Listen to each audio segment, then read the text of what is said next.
Halo Sobat YouTube semua, berjumpa kembali di Lentera Belajar, channel belajar yang sebenarnya. Pada kesempatan yang berbahagia ini, Lentera Belajar akan membahas soal ujian sekolah seni budaya part yang ketiga.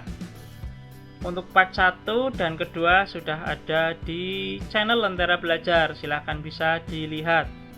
Kembali untuk jenjang SMP atau MTS di kelas 9. Nah, latihan pada soal kali ini ada 12 soal ya. Nah, semoga latihan soal ini bisa memberi referensi belajar Sobat YouTube semua. Sebelum masuk ke pembahasan soal, bagi Sobat YouTube semua yang belum subscribe, silakan subscribe dulu. Kalau suka dengan video ini, silakan like, comment, and share kepada teman-temannya. Nah, kemudian setelah di-subscribe, ikuti terus channel Lentera Belajar untuk mendapatkan video-video terbaru dan menarik lainnya. Oke, langsung saja menuju ke pembahasan soal.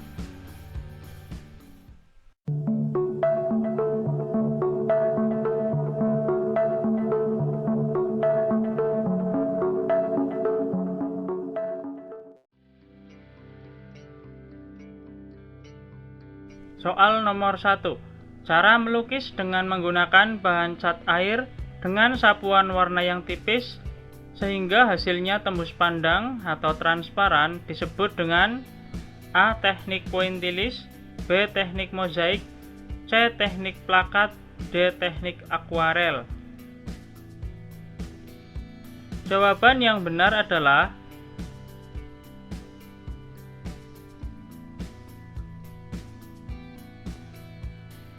yang D, teknik akuarel. Nah, kemudian untuk opsi jawaban A, B, dan C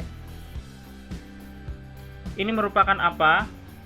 Ya, sama juga dengan teknik melukis ya. Namun untuk opsi A itu untuk teknik pointillis ini merupakan cara melukis yang dalam membuat gelap terangnya gambar atau percampuran warna dengan membuat titik-titik. Nah, titik ini berasal dari kata point ya. Nah, di sini namanya teknik pointillis. Kemudian yang opsi B, teknik mozaik. Ini merupakan teknik melukis dengan cara menempelkan pecahan kaca, keramik, porselen, kertas yang berwarna-warni pada dinding sehingga membentuk objek tertentu. Sedangkan teknik mozaik yang menggunakan potongan-potongan kayu disebut intarsia. Itu untuk teknik mozaik. Kemudian teknik plakat merupakan cara melukis dengan cat air, cat akrilik, atau cat minyak dengan sapuan warna yang tebal atau kental sehingga hasilnya tampak pekat atau menutup. Jadi jawaban nomor 1 yang tepat adalah yang D.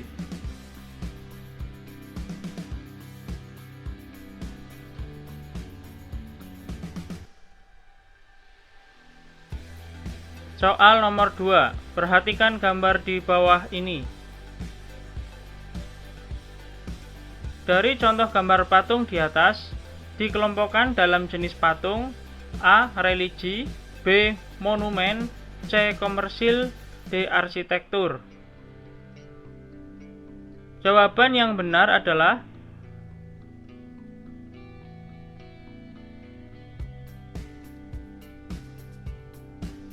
yang B, monumen. Patung monumen ini bermakna sebagai simbol peristiwa sejarah, memperingati jasa seorang maupun kelompok. Nah, patung pada gambar soal nomor 2 ini merupakan patung Jenderal Sudirman, merupakan pahlawan nasional. Jadi jawabannya tepat yang B. Kemudian untuk opsi A, patung religi itu patung yang bermakna religius tentang suatu kepercayaan. Nah, kemudian opsi C ini patung komersil, yaitu patung yang dibuat untuk kepentingan jual beli atau untuk mendapatkan keuntungan. Ini komersil. Nah, untuk patung arsitektur yaitu patung yang ikut berfungsi dalam konstruksi bangunan. Jadi nomor 2 jawaban yang benar adalah yang B.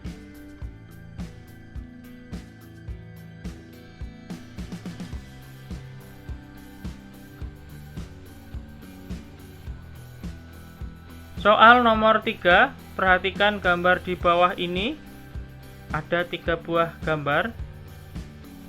Berdasarkan gambar di atas, termasuk dalam teknik grafis: A. Cetak timbul, B. Cetak datar, C. Cetak dalam, D. Cetak tembus. Jawaban yang benar adalah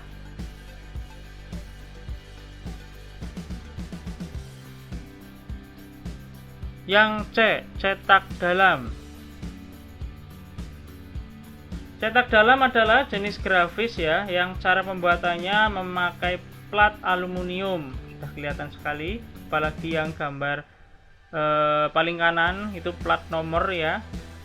Nah, kemudian plat itu dibentuk memakai benda tajam supaya bisa menghasilkan goresan yang dalam.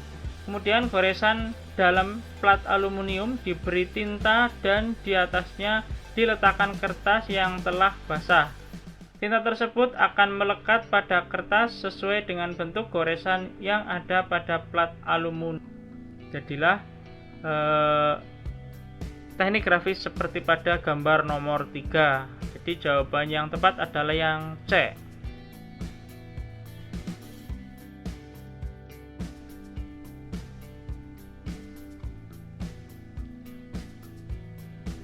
Soal nomor 4. Bertugas menyampaikan informasi kepada masyarakat tentang pelaksanaan pameran merupakan tugas dari panitia pameran, yaitu A. Seksi publikasi, B. Seksi perlengkapan, C. Seksi dekorasi, D. Seksi usaha. Jawaban yang benar adalah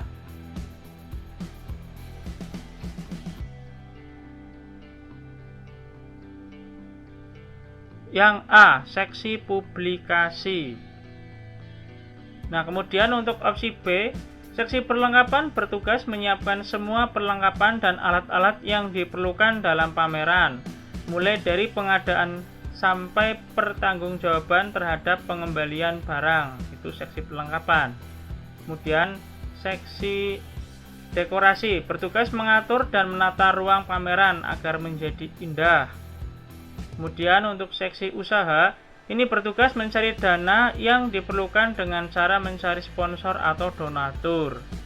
Jadi untuk soal nomor 4 yang benar adalah yang A.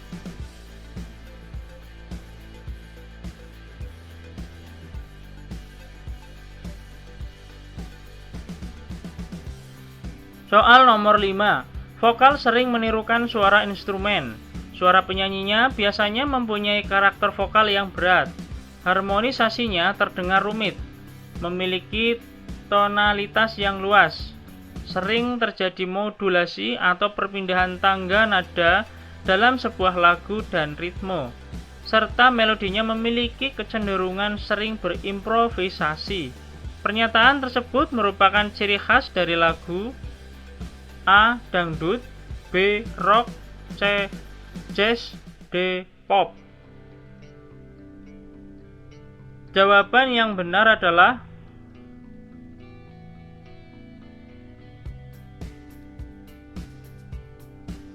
yang C. Lagu jazz. Musik jazz biasanya ditampilkan di tempat yang sering dikunjungi masyarakat menengah ke atas, misalnya kafe atau lounge. Dalam musik ini, lagu yang aslinya masih datar kemudian diubah menjadi lebih ekspresif sesuai keinginan penyanyinya. Makanya sering terjadi improvisasi nada ya untuk musik jazz sesuai dengan soal yang ada pada nomor 5. Kemudian kalau musik dangdut itu sendiri apa? Lagu dangdut biasanya diiringi dengan kendang dan seruling. Lagu dangdut sebenarnya merupakan istilah dari orkes Melayu, yang pada awalnya lagu Melayu asli adalah Deli. Jadi dangdut ini awal mulanya itu merupakan musik Melayu. Kemudian untuk yang B, musik rock, ciri khasnya yaitu digunakan alat musik yang dominan seperti gitar, amplifier yang menghasilkan suara yang variatif dan menimbulkan suara yang keras. atau biasa disebut dengan distorsi ya. Jadi musik rock ini identik dengan distorsi. Musik rock juga mempunyai ciri khas musik pada ketukan beat yang biasanya dipadu dengan lirik. Itu musik rock atau lagu rock. Kemudian yang terakhir adalah pop, atau nama lainnya adalah populer ya. Populer berasal dari kata pop yang berarti digemari, disenangi masyarakat. Jadi musik pop berarti musik yang lagi digemari di masyarakat dalam kurun waktu tertentu. Itu adalah opsi dari jawaban A, B, C, D, di mana yang paling tepat adalah yang C.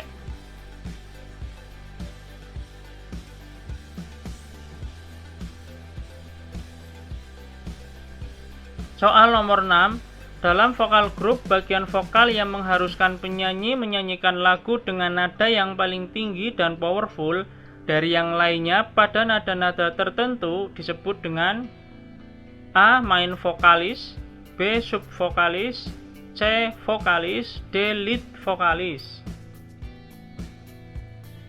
Jawaban yang benar adalah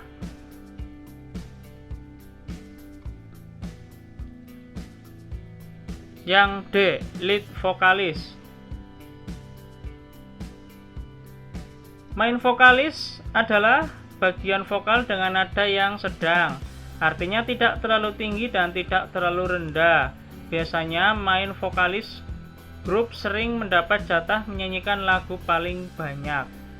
Kemudian subvokalis. Subvokal adalah bagian vokal yang setingkat lebih rendah dari main vokal, atau subvokal biasanya mendapat bagian lagu yang paling sedikit. Subvokal terkadang juga menjadi sub-rapper. Kemudian vokalis.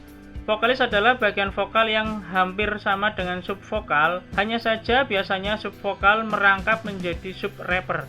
Atau kalau vokalis biasanya menjadi background ketika lead vokal bernyanyi. Jadi jawaban yang paling tepat yaitu yang D.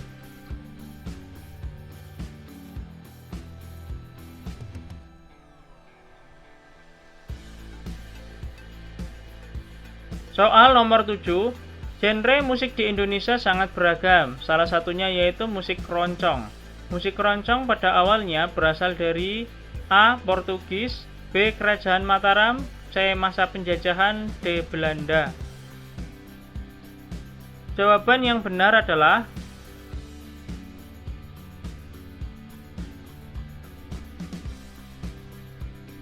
yang A, Portugis. Akar keroncong berasal dari sejenis musik dari Portugis yang dikenal sebagai fodoyang fudu ya, yang diperkenalkan oleh para pelaut dan budak kapal niaga bangsa Portugis sejak abad ke-16 ke Nusantara. Itulah awal mula dari adanya musik keroncong.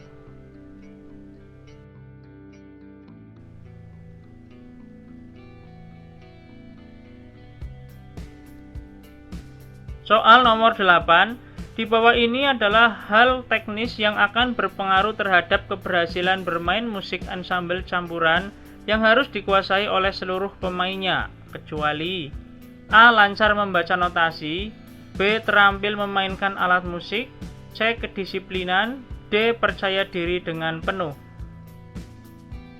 Jawaban yang benar adalah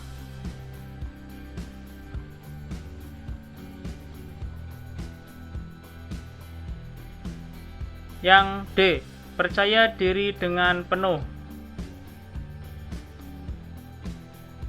Percaya diri dengan penuh tidak termasuk dalam hal teknis keberhasilan bermain musik ansambel, karena bermain musik ansambel itu secara berkelompok, dan dengan hanya percaya diri tanpa menguasai musikalitas akan mempersulit permainan musik. Jadi untuk opsi jawaban A sampai C itu termasuk dalam teknis di atas ya, ditambah lagi dengan kekompakan dan kerjasama yang baik. Karena pertanyaannya kecuali, jadi jawabannya yaitu yang D.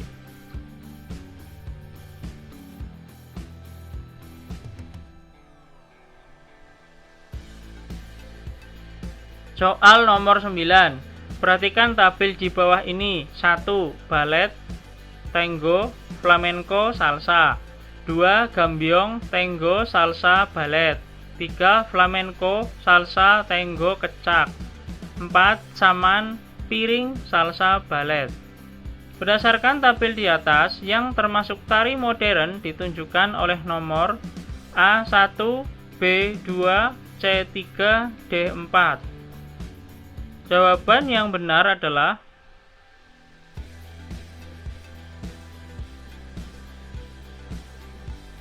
yang A. Nomor 1, balet, tango, flamenco, dan salsa. Nomor 2 itu terdapat tari gambyong yang merupakan tari klasik dari Surakarta. Nah, kemudian untuk nomor 3 itu terdapat tari kecak yang merupakan tari klasik dari Bali. Nah, untuk nomor 4 ini ada tari saman yang merupakan tari klasik dari Aceh dan tari piring yang merupakan tari klasik dari Sumatera Barat. Jadi jawaban yang tepat adalah yang A.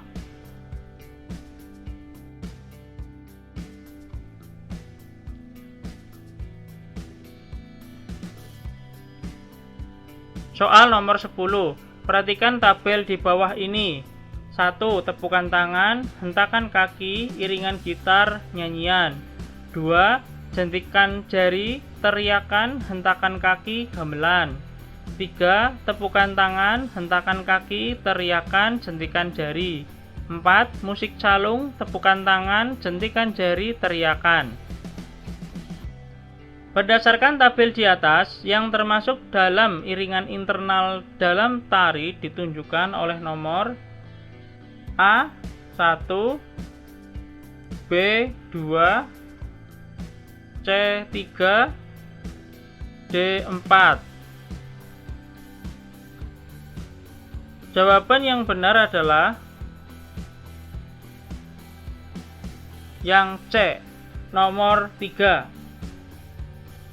Iringan internal adalah iringan yang datangnya dari dalam si penari, sedangkan iringan eksternal adalah iringan yang datangnya dari luar si penari. Nah, nomor 1 terdapat iringan gitar yang merupakan iringan eksternal, jadi jawabannya salah. Nomor 2 terdapat gamelan yang termasuk dalam iringan eksternal, jadi jawabannya juga salah. Kemudian nomor 4 terdapat musik calung yang termasuk dalam iringan eksternal. Jadi jawaban yang paling tepat yaitu yang C, nomor 3.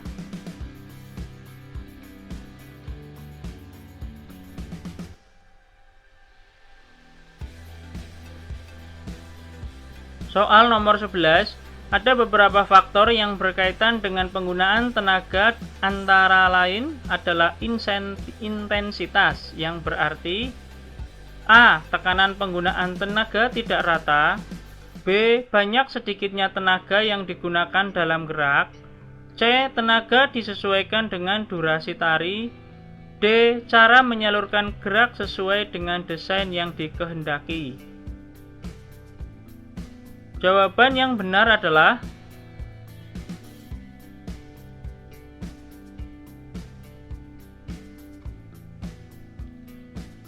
yang B. Banyak sedikitnya tenaga yang digunakan dalam gerak. Faktor yang berkaitan dengan penggunaan tenaga ada 3, yaitu intensitas, aksen, kualitas. Opsi A merupakan pengertian dari aksen, sedangkan opsi C itu tidak termasuk dalam penggunaan tenaga. Ini hanya opsi pengecoh saja ya. Kemudian opsi D ini merupakan pengertian dari kualitas. Jadi jawaban yang tepat adalah yang B.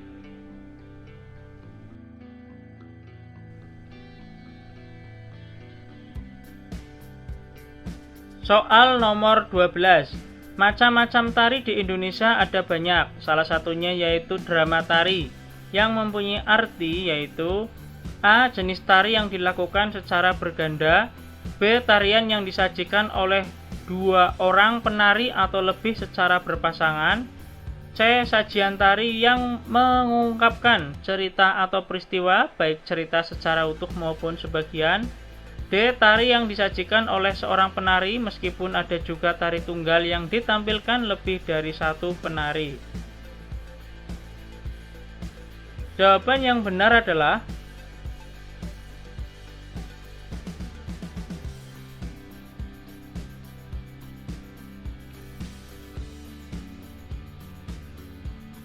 Yang C, sajian tari yang mengungkapkan cerita atau peristiwa, baik cerita secara utuh maupun sebagian.